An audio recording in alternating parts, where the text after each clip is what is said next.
चलिए ठीक है साहब, आज हम लोग स्टार्ट करेंगे लेक्चर नंबर 19 और आज पढ़ेंगे बॉन्ड क्या होता है and what are the different types of bond.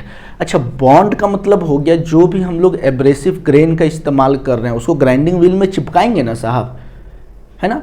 तो जब ग्राइंडिंग व्हील में चिपकाने के लिए कौन से बॉन्ड का इस्तेमाल करते हैं, कौन कौन से मटेरियल इस्तेमाल होता है, ठीक है ना, चिपकाने के लिए। तो देखिए 6 तरह के मटेरियल होते हैं, 6 तरह के बॉन्ड होते हैं between the grains.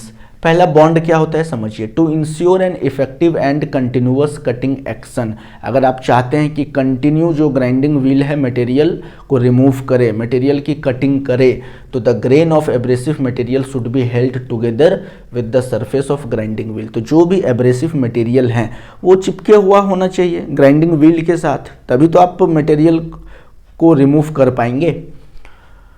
To form a series of cutting edge, जब सारा एब्रेसिव ग्रेन ग्राइंडिंग व्हील से चिपका हुआ रहेगा और जब ये घूमेगा तो उसमें बहुत सारे छोटे छोटे ग्रेन्स लगे हुए हैं, है ना। तो each and every grain act as a cutting edge. सारा कैसे काम करेगा, एक एक ग्रेन जो होगा वो कटिंग करने का काम करेगा, है ना। तो the material used for holding grain is known as bond. तो वो जो बहुत सारे ग्रेन्स हैं उसको होल्ड करके कौन रखेगा, टाइटली बॉन्ड रखेगा ना, बॉन्ड। तो बॉन्ड इन द सेंस कि कितने तरह का बॉन्ड हो गया, 6 तरह का बॉन्ड हो गया। मान लीजिए आप, एक होता है जो नॉर्मल 10 रुपया वाला गम आता है उससे आप पेपर चिपकाएंगे, ठीक है। एक आपका उससे थोड़ा और आगे बढ़िए फेविकोल आता है उससे आप चिपकाएंगे, तो डेफिनेटली जो नॉर्मल गम से ज़्यादा मजबूती कौन देगा, फेविकॉल देगा। बात समझ रहे। और अगर फेविकॉल से भी ज़्यादा मजबूती चाहिए तो आप जाते हो किस चीज़ से आप चिपकाते हो, बहुत सारे हैं। आप मान लीजिए फेविक्विक ले लिए, तो आप सोचिए फेविक्विक कितना स्ट्रॉन्ग बॉन्डिंग मटेरियल है, कितना स्ट्रॉन्ग वो बॉन्ड प्रोवाइड करता है। उसी तरह से ग्रेन साइज में क्या होता है, ग्रेन को जब हम लोग ग्राइंडिंग व्हील में चिपकाते हैं तो अलग अलग बॉन्डिंग मटेरियल का इस्तेमाल करते हैं जिससे कि जो ग्रेन है वो सारा आपस में बढ़िया से जुड़ के रह सके, ठीक है। अब कुछ कुछ जो बॉन्ड होते हैं वो बहुत लूज होते हैं, कटिंग के दरमियान वो क्या करते हैं, ग्रेन साइज धीरे धीरे ग्राइंडिंग व्हील से उतरता चला जाता है ना। और कुछ कुछ बहुत ही स्ट्रॉन्ग जॉइंट प्रोवाइड करता है कि ताकि अगर हम लोग हार्ड या ब्रिटल मटेरियल के ऊपर में भी अगर हम पॉलिशिंग करें, ग्राइंडिंग करें, मटेरियल रिमूवल करें, मशीनिंग करें, तो हमारा जो एब्रेसिव ग्रेन है वो ज्यों का त्यों रहेगा साहब, है ना। वो घिसेगा नहीं, उसमें वियर टीयर नहीं आएगा, वहाँ से जो ग्राइंडिंग व्हील जो एब्रेसिव ग्रेन होगा वो हटेगा नहीं साहब, ठीक है। 6 टाइप्स के होते हैं, एक है विट्रीफाइड, सिलेक, ऑक्सीक्लोराइड, रेजिन, रबड़ और छठा है ब्रेस्ट और सिलिकेट।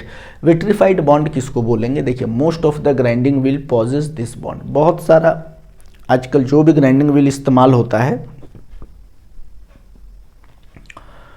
तो वहाँ पे हम लोग विट्रीफाइड बॉन्ड का इस्तेमाल करते हैं क्योंकि ये बहुत हार्ड होता है और इटसेल्फ एक्ट एज एब्रेसिव। और ये भी विट्रीफाइड भी सूखने के बाद क्या होता है ना, ये काफ़ी कड़ा हो जाता है, काफ़ी हार्ड हो जाता है और ये भी एज एब्रेसिव काम करने लगता है। The wheel possess this bond is reddish brown in colour. जब भी हम लोग एब्रेसिव ग्रेन को चिपकाते हैं ग्राइंडिंग व्हील में by the help of vitrified, तो ये किस तरह का दिखेगा, रेडिश ब्राउन कलर का दिखेगा। And is not affected by water, oil, acid and climatic condition, है ना। और विट्रीफाइड बॉन्ड से जो ग्रेन्स चिपके हुए रहते हैं उस पर मौसम का कोई प्रभाव नहीं है, उस पर पानी का कोई प्रभाव नहीं है, उस पर तेल का कोई प्रभाव नहीं है, ठीक है साहब, उस पर एसिड का कोई प्रभाव नहीं है। And ensures faster metal removal, ठीक है। So it is useful for high speed grinding. High speed grinding में भी इस्तेमाल करते हैं क्योंकि ये बहुत हार्ड होता है। हेयर फॉर विट्रीफाइड बॉन्ड भी symbol is used. Vitrified bond के लिए कौन सा सिंबल इस्तेमाल किया जाता है, कैपिटल भी, याद रहेगा। नेक्स्ट है shellac. It is very hard and fine surface finish is obtained. Shellac भी एक तरह का बहुत ही हार्ड बॉन्ड है ना। The symbol used for shellac bond is E, capital E, याद रखिएगा। थर्ड है ऑक्सीक्लोराइड। ऑक्सीक्लोराइड क्या होता है, ये it is the combination of oxide and chloride of magnesium, ठीक है। ये किससे बना हुआ है, combination of oxide and chloride of magnesium. It is not commonly used, क्योंकि इससे बहुत ज़्यादा मटेरियल रिमूवल हम लोग नहीं कर सकते हैं, तो इसका इस्तेमाल बहुत कम होता है। लेकिन याद रखिए ऑक्सीक्लोराइड के लिए हम लोग O सिंबल का इस्तेमाल करते हैं। बात समझ में आ रहा है साहब? अब नेक्स्ट है रेजिन, रबड़, ब्रेस्ट को सिलिकेट भी बोलते हैं, लेकिन उससे पहले आप इतना लिख लीजिए साहब। ठीक है साहब, इस चैप्टर का ये लास्ट टॉपिक है जिसमें हम लोग पढ़ रहे थे टाइप ऑफ बॉन्ड, है ना। फोर्थ क्या है? रेजिन। रेजिन है क्या है? It is a very strong and capable type of bonding. It is commonly used with diamond and CBN. अब diamond, CBN means cubic boron nitride, है ना, for grinding of cemented carbide and steel.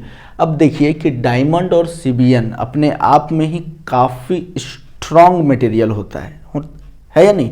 और जब इसको crush करेंगे और crush करके छोटा छोटा ग्रेन साइज बनाएंगे और उसको चिपकाने के लिए हम लोग कौन सा बॉन्ड का इस्तेमाल करते हैं? रेजिन बॉन्ड का इस्तेमाल करते हैं। अब आप खुद सोचिए ना, अगर डायमंड और सीबीएन काफ़ी हार्ड मटेरियल से हम एब्रेसिव ग्रेन बना रहे हैं, तो इससे क्या करेंगे हम लोग? ग्राइंडिंग किसके ऊपर करेंगे? जो ऑलरेडी बहुत हार्ड मटेरियल होगा, जैसे कि आपका हो गया सीमेंटेड कार्बाइड, या फिर हो गया आपका स्टील, है ना। And wheel made up of such bond used for high speed cutting at low temperature and symbol used to denote resin is B. ठीक है, इससे हम लोग जनरली जो भी कटिंग करते हैं वो मेटल्स के ऊपर करते हैं, हार्ड मेटल्स के ऊपर ग्राइंडिंग करेंगे, पॉलिशिंग करेंगे, ठीक है। और यहाँ पर एब्रेसिव ग्रेन को चिपकाने के लिए हम लोग रेजिन बॉन्ड का इस्तेमाल करते हैं। और यहाँ पर जो ग्रेन्स होते हैं वो किसके बने हुए होते हैं? डायमंड और क्यूबिक बोरोन नाइट्राइड। ठीक है साहब। नेक्स्ट है रबड़। रबड़ का इस्तेमाल पॉलिशिंग के लिए होता है। यहाँ पर मटेरियल रिमूवल हो भी सकता है, नहीं भी होता है, बट ज़्यादातर नहीं होता है। इससे बस हम पॉलिश करते हैं। पॉलिश से क्या होगा? चमक आता है ना। अगर मेटल की पॉलिश करेंगे चमक आएगा, टाइल्स के ऊपर में पॉलिश करेंगे चमक आएगा। Wheels possessing this bond are light grey in colour. ठीक है, इसका कलर कैसा होगा? ग्रे होगा। Sorry rubber. It is used for grinding of very thin section. बहुत ही पतले सेक्शन को हम लोग ग्राइंडिंग करने के लिए रबर बॉन्ड का इस्तेमाल करते हैं एब्रेसिव ग्रेन को चिपकाने के लिए। Symbol used is capital R. ब्रेस्ट और सिलिकेट बॉन्ड भी होता है, जहाँ पर wheel possessing this bond are light grey in colour. इसका कलर कैसा होगा? Light grey.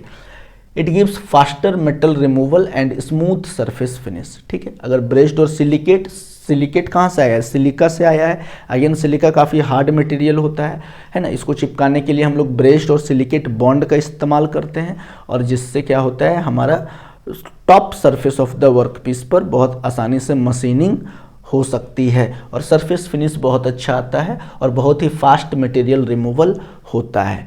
The symbol used is S. Confuse मत कीजिएगा, एस से सिलेक्ट मत लिख दीजिएगा, ठीक है ना। ब्रेस्ट और सिलिकेट के लिए क्या सिंबल होता है? Capital S.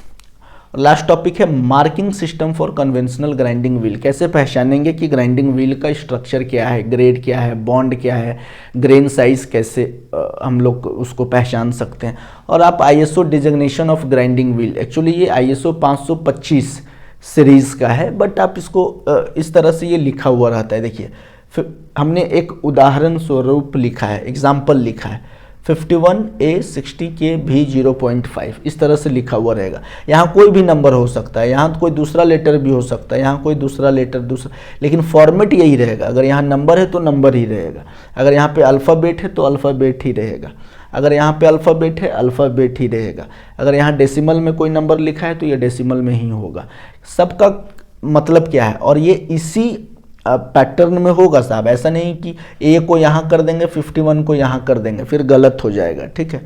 तो 51 का मतलब होता है manufacture identification number indicating exact kind of abrasive used. कौन सा एब्रेसिव यूज़ किए हैं ये आपको इसी नंबर से पता चलेगा, 51 से। दूसरा है ए का मतलब होता है टाइप ऑफ एब्रेसिव, किस तरह का। पढ़ाए थे डिफरेंट टाइप्स ऑफ एब्रेसिव, है ना। नेचुरल एब्रेसिव पढ़ाए थे, आपको मैन्युफैक्चर्ड एब्रेसिव पढ़ाए थे, तो किस तरह का एब्रेसिव इस्तेमाल किया गया है ये ए से पता चलेगा। A is the abrasive.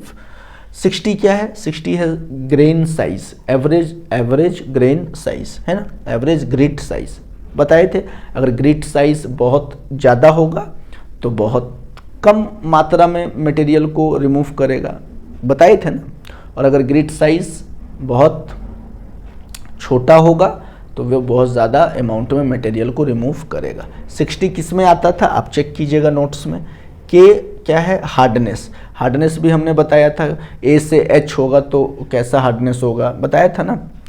तो हार्डनेस मान लीजिए के है तो आप समझ जाइए कि मॉडरेट हार्डनेस में आता है। अगर वी रहेगा तो टाइप ऑफ बॉन्ड, वी से कौन सा बॉन्ड होता था बताइए, अभी पढ़ाए थे, वी से होता था विट्रीफाइड बॉन्ड। तो आप जान जाएंगे अगर वी रहेगा तो इसमें कौन सा बॉन्ड इस्तेमाल किया गया है? विट्रीफाइड, ठीक है। और लास्ट है 0.5। 0.5 का मतलब होता है व्हील मैन्युफैक्चर कोड, एक तरह का कोड होता है, जिन्होंने ग्राइंडिंग व्हील को बनाया है ना, तो उसका एक कोड होता है 0.5 करके एक कोड है, ठीक है। तो आप इस तरीके से आप ग्राइंडिंग व्हील को आप पढ़ सकते हैं, ठीक है।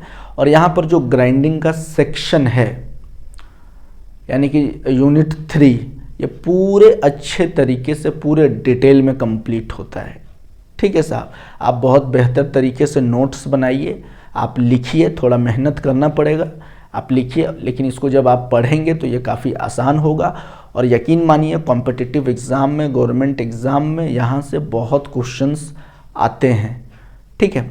टाइम मिलेगा तो हम आपके साथ गवर्नमेंट क्वेश्चन को भी डिस्कस करेंगे, जो जो चीज़ें हम पढ़ा रहे हैं।